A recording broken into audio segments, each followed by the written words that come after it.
Guys, so OMG, I just finished my trial classes for Qkids and I just wanted to give my raw feelings, like just how I felt like directly after the class. So I actually figured out the screen recording this time. So I did record both of the classes for you guys, but also for myself so I can kind of look back, even though I kind of feel like I know what I could have done or whatever. Kind of already know what I think I can improve on. But so let me just start so I don't know why I didn't even think of this until after the class, but I was having trouble with my headset. Like I checked it, everything was cool, but I remember she told me if I click on the icon or something, I can check to see if my sound is there.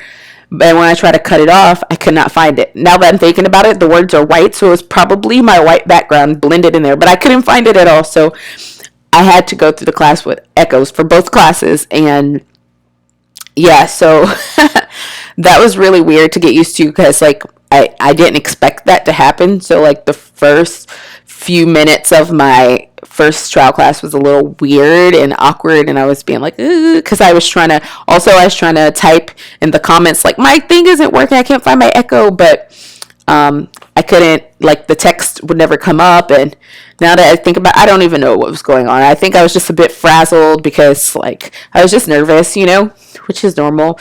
So but when I got into the classes, they were much better, just the groove of things, because I already looked over all this stuff, right? So you kind of get a chance to go into the classroom and figure it out, because the lessons, well, I guess you could get lucky and have the same ones for the demos from the demos, but they probably don't do it that way. They probably set you up with something a little different so they can see how you maneuver the classroom that you don't really know too much about. And also, since my demo was yesterday, I only had a day to prepare, but I didn't want to consume myself, because I feel like the past week and a half, or just past week, have felt like that's what I was doing, consumed with trying to do well on the trials and everything, because there's so many videos and so many everything. It's so much. So I was like, okay, just relax.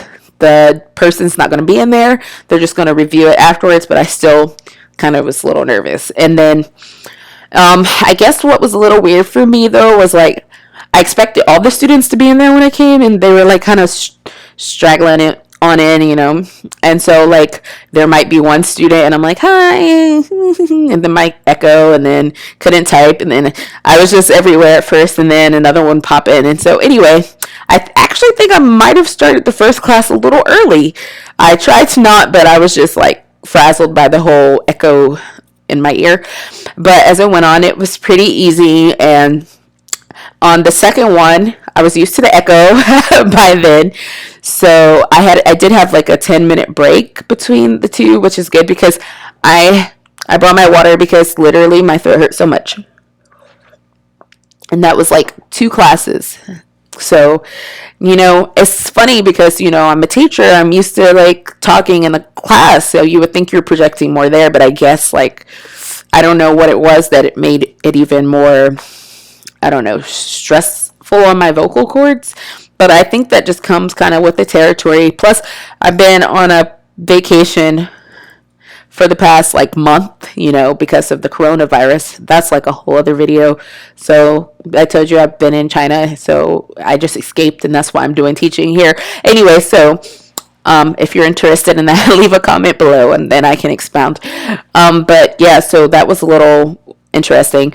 And I think the second class actually went a little bit over by 30 seconds. I don't know if that's going to count towards anything, but I found that I was trying to stretch out the slides a little bit, because the first time I was a little early popping into the class, and then I realized, oh my gosh, I'm a little behind. But I know they said you can skip a few after part 9 or 10, but I didn't want to, so I noticed that my time was running out, but I still wanted to touch on everyone, so I maybe skipped one and did one little thing on each, and I probably shouldn't have, and maybe that will affect the score. I don't know. So I guess the next step is just waiting to see the results and see if I get it. If you guys are interested in looking at my not so great trial classes, I can put that up there for you guys. I don't know if I can put the whole thing. I don't know how long YouTube videos can be. So, if it can be like 30 minutes, I'll do that. If not, I can like edit bits and pieces just so you can kind of get a feel for the classroom if that's something you guys be interested in. So that's my little update on my trial class. It's like just a fresh kind of feedback about it. I don't know. I didn't have much time to prepare, but I think all you can do is like nothing's going to prepare you more than actually being in the classroom. Like, so I would say just read the little slides they give you right after your demo 2. Then go ahead and go to the classroom.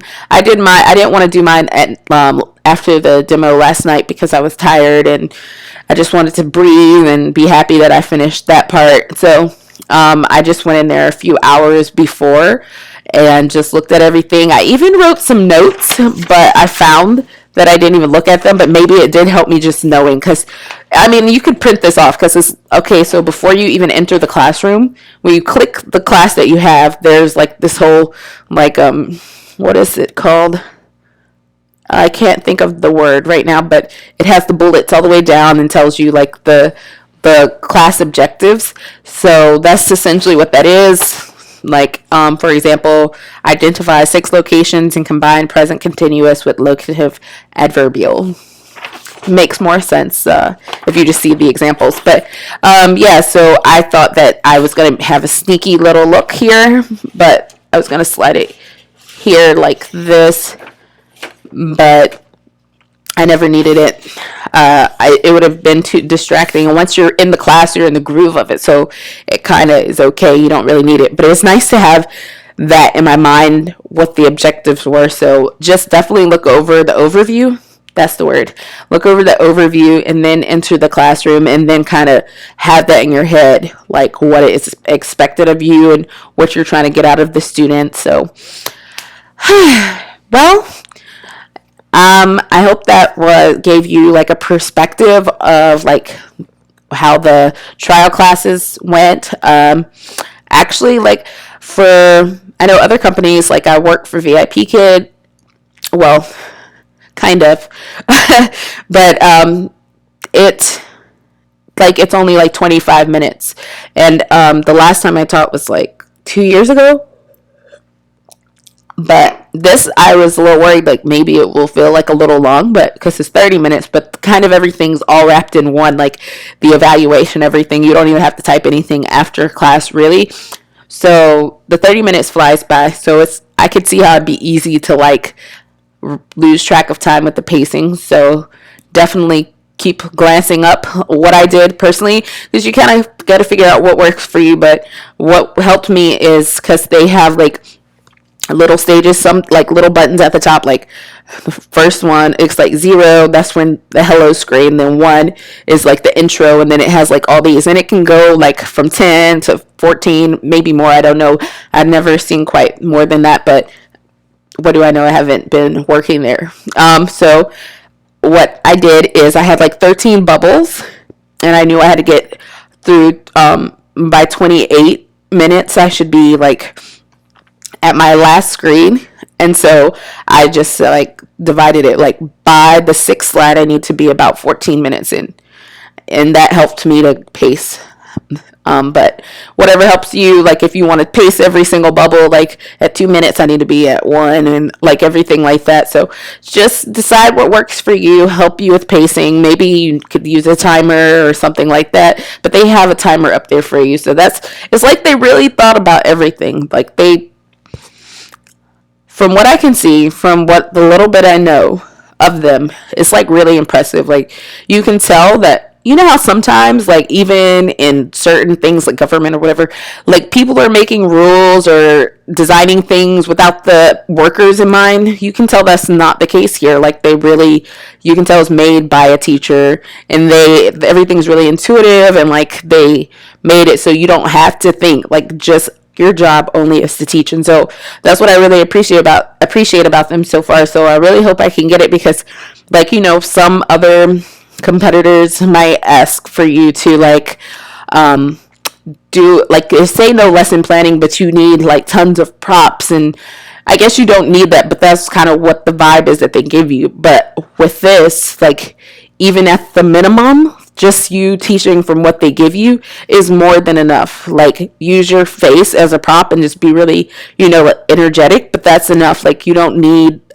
anything fancy. You don't need to like spend money to start. Like, maybe just buy like a map from the Dollar Tree or something. I'm actually going to change this, like maybe the trifold. We'll see. But like something like that. And so they seem like a really good company. I'm surprised I haven't heard of them up until this point. I don't know how new they are or like how long they've been around, but so far so good. I hope that I get it. So fingers crossed. And if you want to know anything specifically, just comment below and then we can talk there. And I hope this helps you. And if you want to see those demo classes, I'll work on those for you guys. Just let me know what you like to see.